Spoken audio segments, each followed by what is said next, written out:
Ils avaient l'intention d'y passer la nuit, mais vers minuit jeudi soir, ils ont été délogés par un groupe d'hommes cagoulés et armés de bâtons. Attention, les images que vous allez voir sont impressionnantes, violentes, et elles pourraient aussi choquer les plus jeunes. Regardez.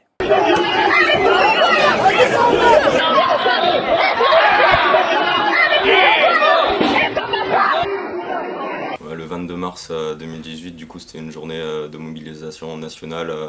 De notre côté, les étudiants contre la loi OR, le plan étudiant, la suite logique du processus de Bologne.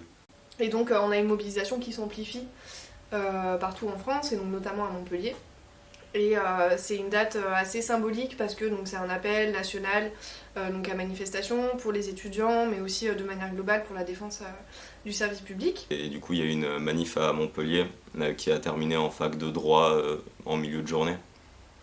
Et on a fait une AG dans l'amphi A de la fac de droit de Montpellier. Donc l'Assemblée Générale qui vote l'occupation active de la faculté de droit dans l'objectif de tenir une nouvelle Assemblée Générale le lendemain matin.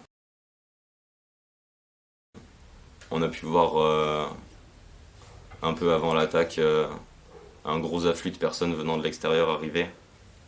Donc quand je dis des personnes, c'est pas des camarades, hein, moi je pense à des personnes de la Ligue du Midi et à d'autres personnes qui peuvent leur tourner autour.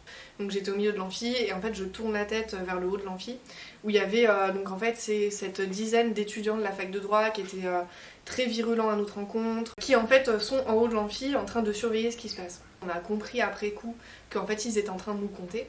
On les voit arriver les uns après les autres. Des individus armés avec des tasers, avec des bâtons de bois, rentrent dans l'amphithéâtre, ils se mettent à frapper tout le monde. Il y a eu un mouvement de foule. Et je me rappelle que la sécurité incendie vraiment nous poussait vers la sortie, poussait la foule vers la sortie.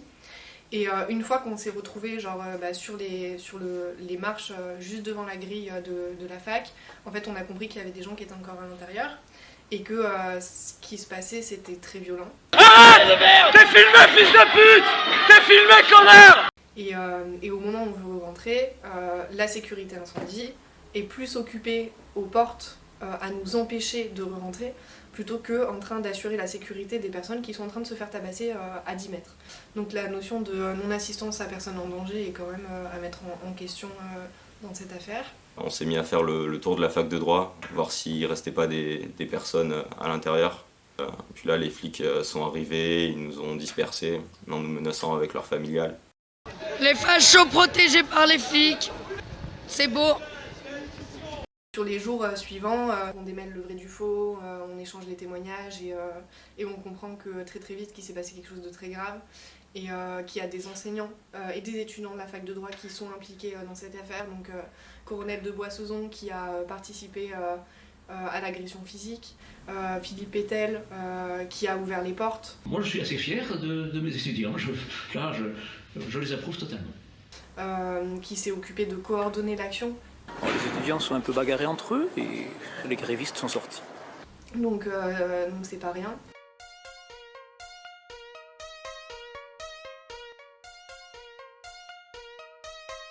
J'ai chargé l'inspection générale de mener une enquête administrative de manière à ce que des sanctions, qui croyez-moi seront des sanctions exemplaires, puissent être prises contre l'ensemble à la fois des auteurs, mais aussi éventuellement de ceux qui auraient favorisé cette intrusion. Des sanctions qui, croyez-moi, seront des sanctions exemplaires.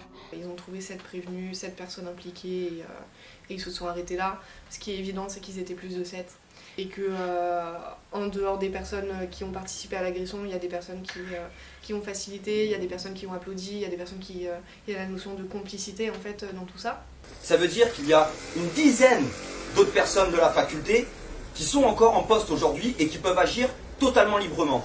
Vous avez des professeurs, vous avez des chargés de TD, et vous avez tout un tas de personnes qui peuvent utiliser tout un tas de manettes dans l'université pour que notre vie soit un enfer. On refuse de prendre leur plainte. Quand on la prend le lendemain, on les renvoie à 8 jours. On prend 3 lignes. Il n'y a pas de volonté politique d'aller vite, d'aller au bout, d'identifier les auteurs. Ça ne nous a pas étonné que les flics bâclent l'enquête. Quelques jours avant, il y avait eu un article de Mediapart qui s'inquiétait de la présence de beaucoup de membres de l'extrême droite dans la police montpelliéraine. Les fascistes, historiquement, c'est des gens qui cassent des militants et des militantes. Bon, la police, aujourd'hui, c'est son taf principal, hein, la répression de classe. Le prof, le doyen de la fac de droit, il n'a pas peur. Les agresseurs, ils n'ont pas peur parce que beaucoup étaient professeurs, parce qu'ils sont protégés, parce qu'ils se sentent protégés. On est dans un contexte de justice de classe en fait. Du coup, donc, le procès, c'est la semaine prochaine, donc les 20 et 21 mai. Donc ça dure sur 2 jours. Et donc on appelle à un rassemblement le 20 mai, donc jeudi prochain, à 8h30, pour exiger en fait ce qu'on exige depuis 3 ans, en fait, avoir enfin justice en fac de droit. Et qu'il est nécessaire qu'on puisse à nouveau tenir des assemblées générales dans les universités.